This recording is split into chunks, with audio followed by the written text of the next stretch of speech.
Hello and welcome.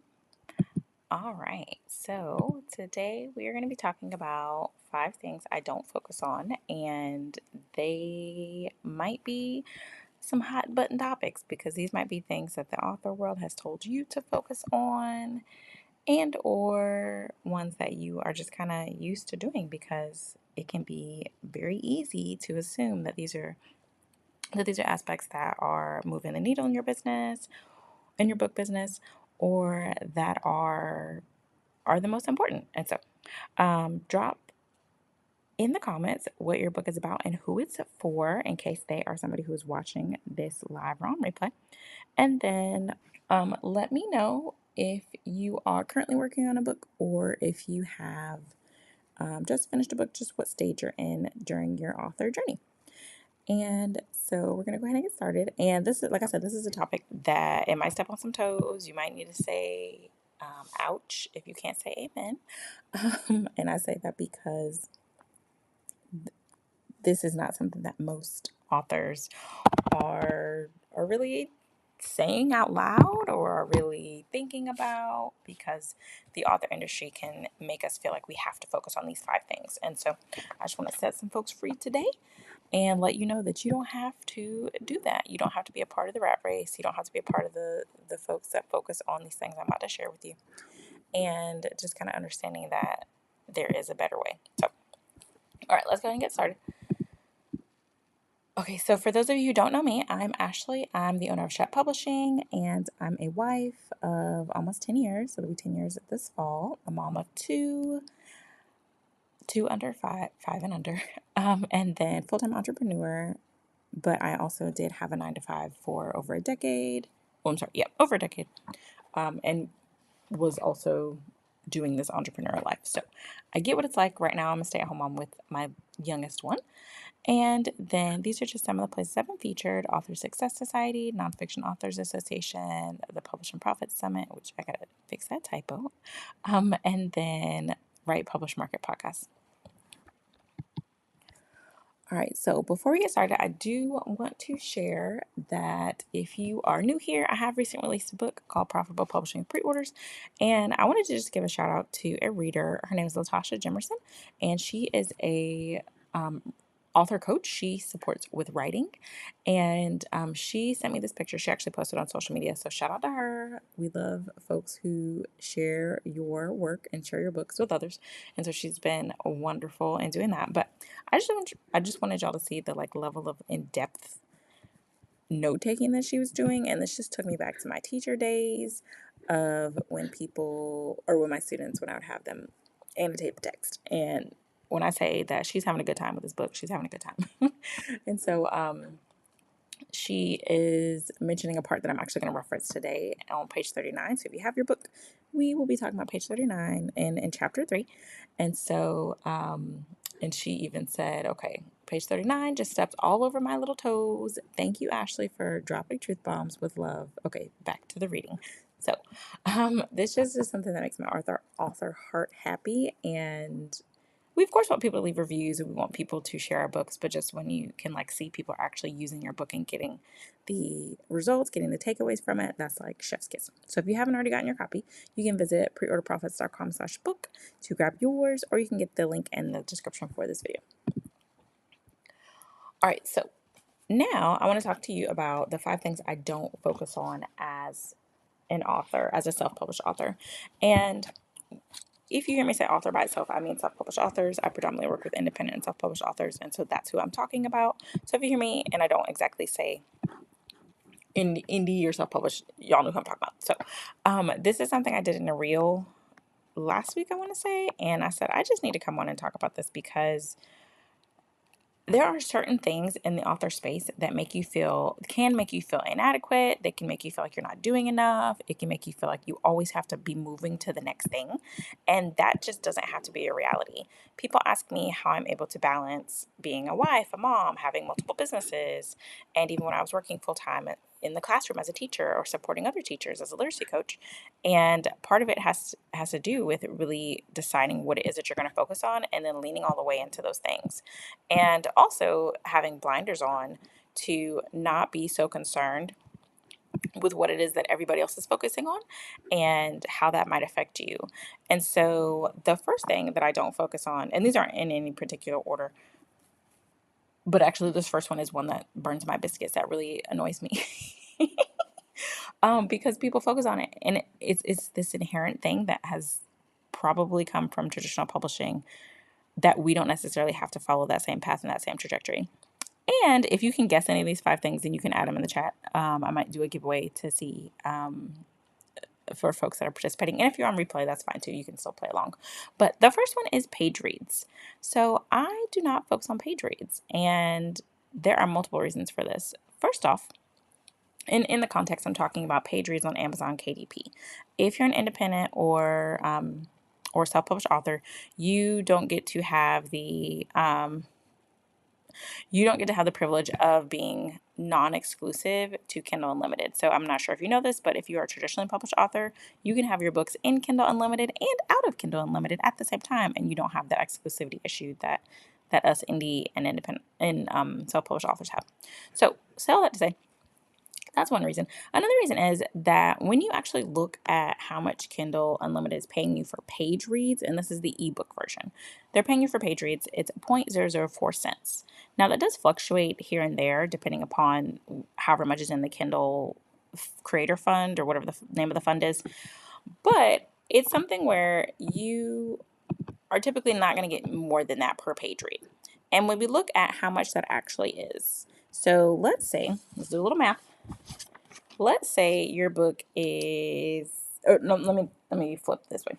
So let's say you are wanting to make $1,000. Let's just use that as a number. And to do that, you are going to have to get someone to read, or get people to read 250,000 pages of your books, or book if you just have one book. Now, I'm not saying that's impossible. There are definitely authors out there that do it. The romance authors, they have books that are super long. Other authors that have books that are hundreds and hundreds and hundreds of pages. But if you're an author who has a book that's like 200 pages or less, then, for example, if you have 200 pages, it's going to take you 1,250 copies. It's going to take selling 1,250 copies of your book and having those people actually finish the book in order for you to get paid that $1,000. Now, on average, most people are not selling that many books. Most authors are selling anywhere from the 200 to 250 to the 500 mark for the lifetime of the book. Now, if that's the case, you're not going to reach that 1,250 people to make that $1,000. And when you think about that,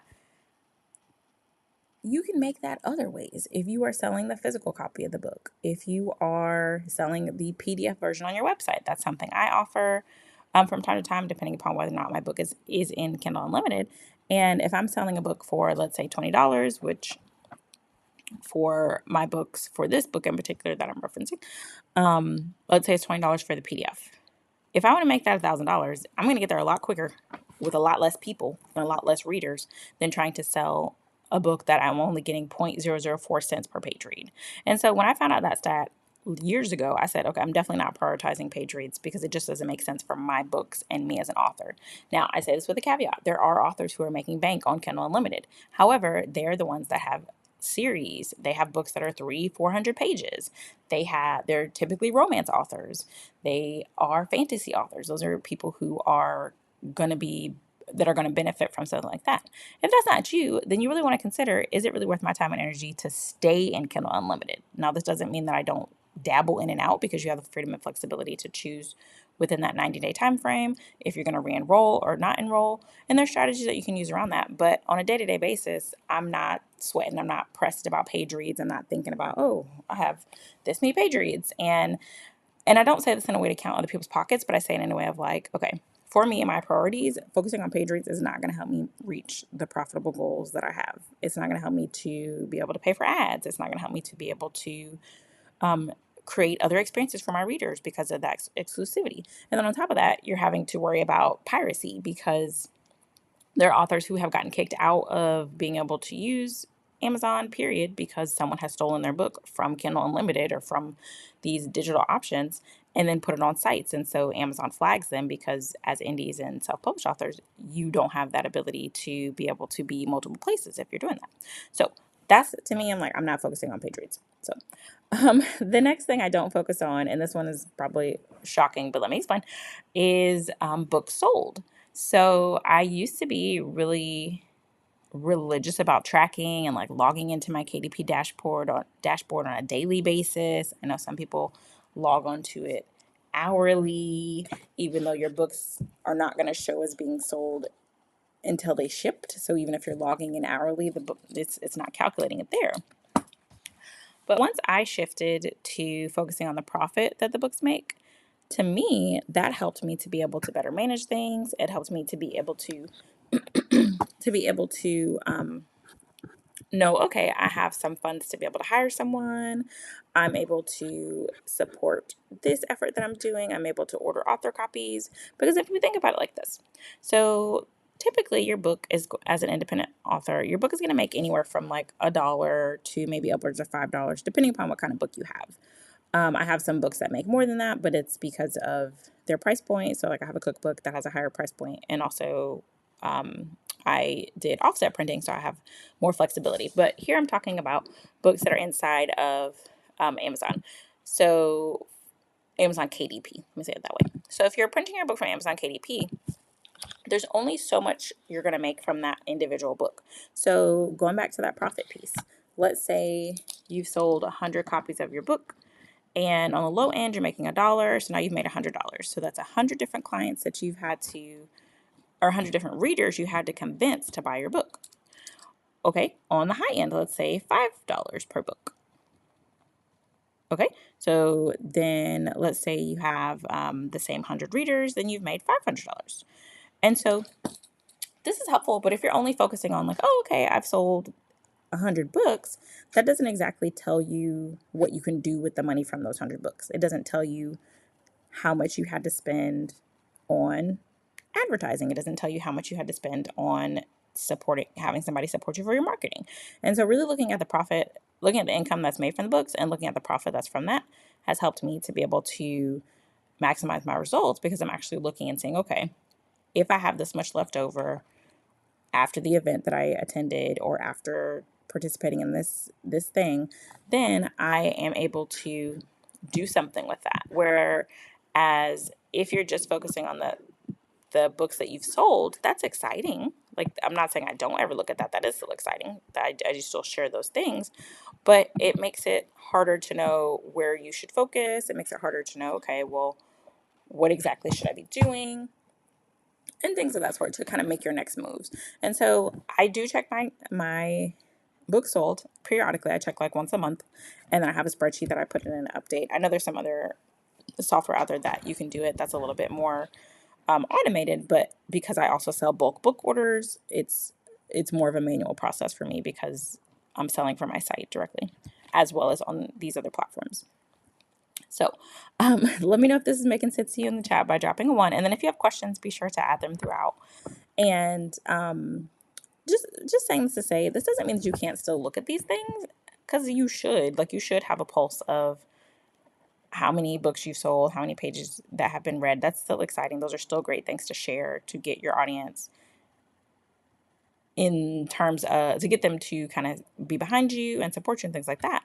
But making it like your entire existence is not something you want to do as an author, because then it becomes like a contest where you're fighting something that's not always the main focus of what you really should be doing to help push you to the next level. All right, now the next one, hopefully you're not focusing on this, and it is selling to everyone. And so this is something that I talk about in my book, Profitable Publishing Pre-Orders, and I talk about early on in the introduction. And so the reason that I got into pre-orders is because I needed a way to cover publishing costs for my first book. And so I had just had a baby, and I had a $5,000 pay cut from that, and book for first-time moms. And so it wasn't something where I could just pull money from household income, because there was a $5,000 pay cut. And then also my son was born 6 months before the pandemic. So it's like outside is bananas. You're like, I can't be spending extra money on this thing. I don't know what's going on with the economy, yada yada. So I had to find a way to, not yada yada, but I had to find a way to make income. And so that's when I leaned in heavily onto pre-orders, and I found that it was something I could generate income from and not tap into other income that was needed for a new baby or whatever was going on.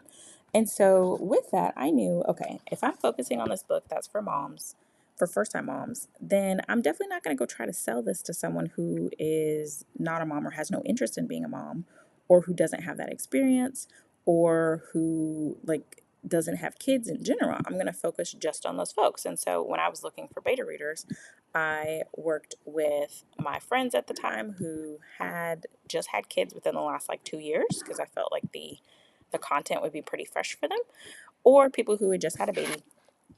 And those were the folks who gave me feedback on my guided journal. And some of you may be watching this, or listening to this now. And so when you are, regardless of what your book is, honing in on who it is that is your ideal reader, your right reader, which is something I talk about in chapter 5 of the book, finding those raving fans, is so important, because those are going to be the people who end up being your first book buyers. They're the ones who end up being the ones who support you the most. They'll participate in your street team. And then they will be the ones who share your book out. They'll be the ones who leave a review, who recommend your book, and who actually end up reading your book. Because of course we want people to read our book, and studies show that the majority of people don't read the books that they actually purchase or that they get as gifts. And so when you are thinking about, okay, with your marketing, you're not selling your book to everyone. You're selling your book to a specific number of people who are tailored to your book's message. And it can feel as if there's not enough people in that little bubble, in that little sliver. But I like to think about it like this, and this is a quote that I mentioned in my book, Profitable Publishing Pre-Orders, that there are over 8 billion people in the world. You only need 1% of them to buy your book to reach your goals. And so when you frame it like that, it really becomes something where it's like, okay, well, I mean, that's doable. I don't need everyone to be interested in my book, and I also don't need everyone to buy my book. I just need the right people, or I need people who are adjacent to the right people. Because another thing that happens with that first book that I have, New Mom Thoughts is the name of the book, is that people who know new moms purchase the book. So people who are going to baby showers, I have friends who say, this is my go-to baby shower gift. So anytime I know somebody's having a baby, I am making this their gift, because the moms often get left out.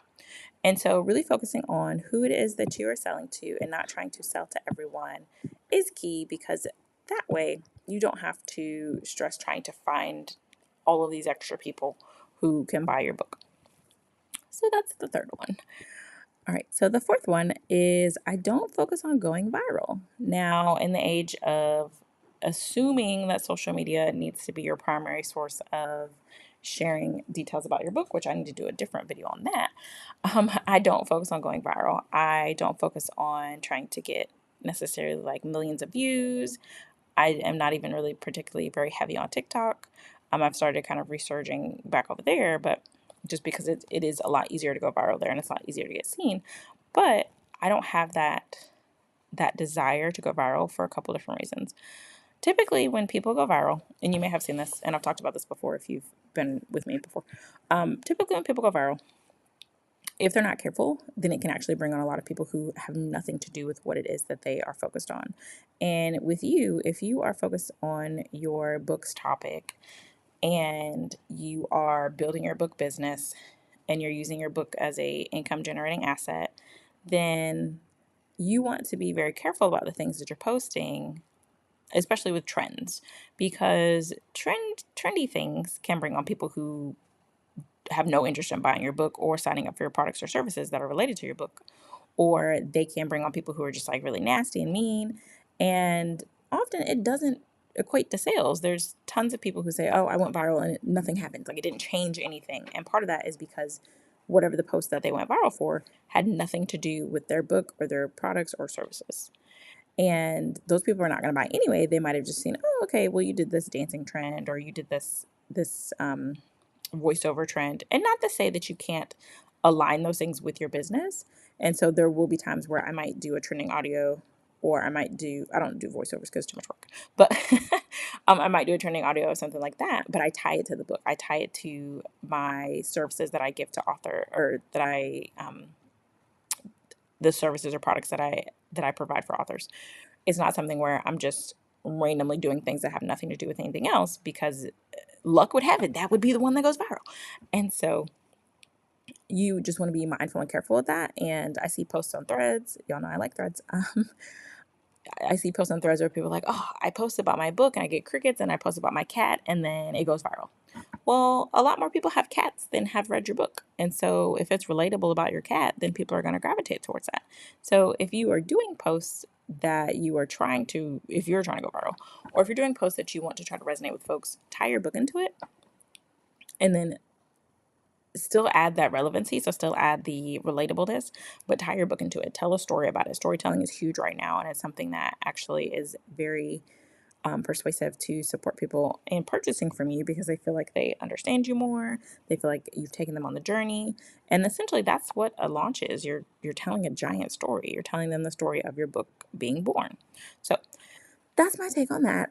Definitely not my goal. And also, you don't need it. You don't need to have a bazillion followers. Let me take a step back. You don't need to have a bazillion followers in order to reach your goals. There's this misconception that, especially on Instagram, like, oh, okay, I got to get to the 10,000 followers. Everybody wanted that because they wanted the swipe up feature.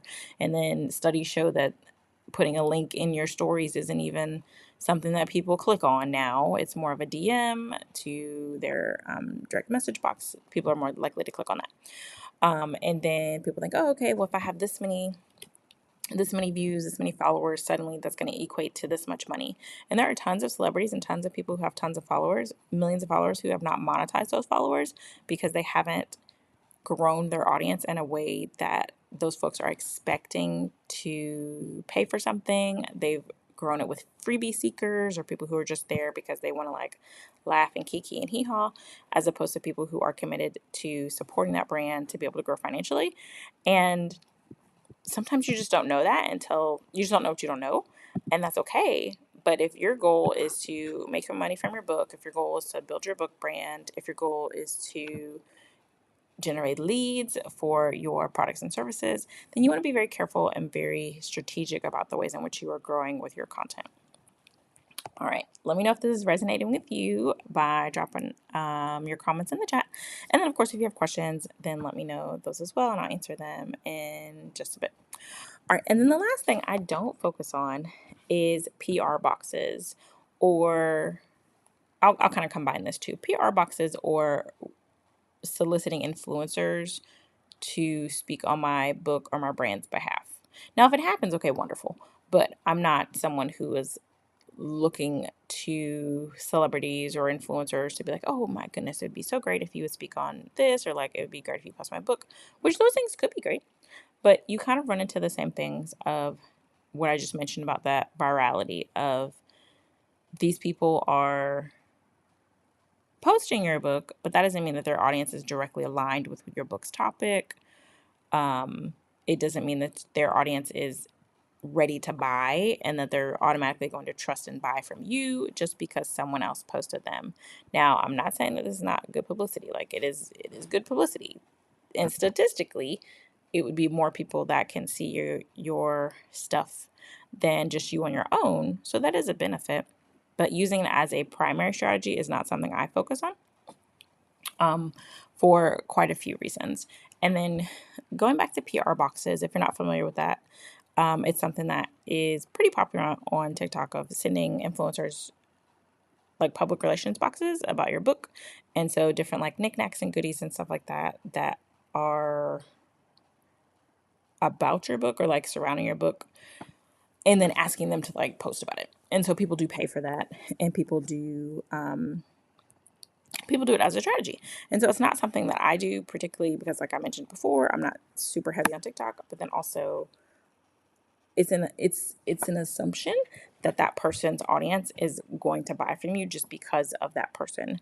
And if you haven't done your research to see if they have monetized their audience, if you haven't asked the right questions to see if they're actually able to generate income from that audience, or what previous people have done who have worked with that influencer. Have they actually gotten a return on their investment? And things of that sort. It can just be very tricky to assume that you're automatically going to make your money back just because somebody who has a million followers posted your stuff. And so instead, I focus on creating experiences with the people who are already willing to pay me and the people who are willing to purchase books, because I already know that, okay, they're here, they're committed. They've shown me with their finances, with their money, with their hard-earned money, which is super appreciated. And then they're going to be more likely to share it because they paid for it. They're excited about the experience. They've been dialed in with me during the launch process and or in general. And they are like my ride or die. I mean, we're not dying, not like that, but like, they're like my raving fans or my right readers. And so I don't have to wonder or question, are these people going to read, review, or recommend my book? Because I know from jump that they're with me, they're locked in, and I don't have to question if I'm borrowing someone else's audience. And then in the same token, I do borrow audiences through things like podcast appearances and stuff like that. And so I may do another video sharing the things that I focus on, since this is what I don't focus on. But I just wanted to share these because it can be so easy to feel as if you need to do all of the things. And honestly, doing all the things will leave you exhausted. It will leave you feeling like you're not making any progress. It will leave you feeling like reeling, like, oh, I'm doing everything and nothing's working. And part of that is because you're doing everything. And so, personally, I'll give y'all an anecdote. Personally, I had a business audit done on Shep Publishing, and there's just some things I noticed that I want to tighten up, or I want to adjust, or I want to change. And so you will see a few things changing. Some of them you won't notice because it's on the back end, but and through that, and so the person who did my audit is Kay Hillman. She is the owner of Moms Do Business Different. And she focuses on supporting moms who are business owners and who may have like pockets of time to run their business. And so she's a mom of two. Her youngest is two. My youngest is two. And so I've been following her for a while. But so check her out on Instagram and different platforms. But through the audit, some of the things she was sharing with me were helpful because it was like confirmation for some things of like, oh, okay, I am doing a lot. And then some things I'm doing are not the most optimized. They're not the most efficient that I could be doing with my time, or they are things that are not working as hard as they could be for me. And so I'm excited about the changes that she suggested, and I'll be implementing them with tweaks, of course, and adjusting them. But so all that to say, it can feel like you are not doing enough when in actuality, maybe you're doing more than you really need to do. And so these are some things that I don't put on my plate as something to take up my mental space or take up pressure, because I don't have to focus on them. And so that alleviates that space for me to focus on other things. And if you have the book, I meant to mention this earlier, but over on page 39, let me go back. Okay, so over on page 39, there were a few things that I did want to mention that if you're like, well, I mean, maybe this is me, maybe this isn't me, these are some clear cut signs that maybe you're focusing on things that you might not need to. And so this is from the lens of prioritizing profit as an author. So if you are not prioritizing profit, then you are possibly writing your book without a plan for your marketing. You're just thinking, oh, I'm going to publish it, and then people will come. If I build it, they'll come. That is not the case. Assuming that your book will mean sales, there are people that I work with or people that I see of like, oh, okay, well, if I write my book, it's automatically going to sell. And once again, that is not the case. I'm just going to go down a little bit. Refusing to talk about your book. So that's not really a negotiable thing right now. When it comes to, if you are focusing on getting book sales, you have to talk about your book. And so if that's you or you're falling in those categories, definitely be sure to lock in with me, because I will help you overcome those things, and consider grabbing the book to be able to really reframe your mind and understand that there are certain things that you just have to do as a part of book publishing and marketing if your goal is to make book sales. And so down below on the bottom of that page, really, prioritizing profit looks like having an understanding of your audience, really understanding who it is that you're selling to because you've taken the time to invest or you've paid someone else to spend the time researching your audience for you. It looks like being intentional about how you're going to recover those book costs and understanding that it is possible to recover your book costs within 60 to 120 days or even sooner of your release. And then really understanding your reader and leaving a lasting impact on them. Because when you do that, then they're more likely to sign up for different products and services that you have and to support you and be locked in. So once again, if you haven't already grabbed the book, then visit preorderprofits.com/book, or you can scan the QR code or click the link in the description of this video. And we are at the end. So I'm going to check the chat and see if there's any questions. I'll stay on for just a little bit longer in case you didn't get to add yours earlier. But I hope this has been helpful to see the 5 things that I don't focus on as an author, and I'll give you a recap of those once again. So I don't focus on page reads from Kindle Unlimited because who has time to get paid 0.004 cents per page unless you are a romance author or someone who has a really long book, okay? But I am not, and so for me, it's not worth it. I don't focus on books sold. It is something I track, but I don't stress myself out logging into my KDP dashboard multiple times a day. It's going to be what it's going to be. And I also understand that I sell things outside of the platform and sell products and services that are tied to my book that are not just the book. Then the third thing is I don't focus on selling to everyone. I understand that each of my books have a very specific audience that they are targeted towards, and trying to sell to everyone means that I am exhausting myself with that process. And so I focus on just that audience for that book. Then the fourth thing is I don't focus on going viral because I understand that going viral isn't automatically a guarantee that it's going to increase sales and or that it's actually going to bring in qualified leads into your book business. Then lastly, I don't focus on PR boxes or working directly with influencers, assuming that they are going to automatically skyrocket my sales. Instead, I create experiences to be able to develop raving fans and bring those folks directly to me so that I can know that they are locked in for my launch and beyond. So let me know if this has been helpful for you by dropping some comments in the chat. And then also, if you have an author friend that needs to hear this, then definitely share it with them and let them know that they don't have to focus on these things. They don't have to be stressed all the time, logging into their KDP dashboard, wondering when they're going to get another sale, and having to navigate that when they can really focus on less so that they can do more or do more in a more effective way. Do less in a more effective way. So, all right. I don't see any comments. So if you are watching this on replay, let me know with #replay and then I will respond back to comments there. But hope you're having a great day and have a good rest of the week. Bye.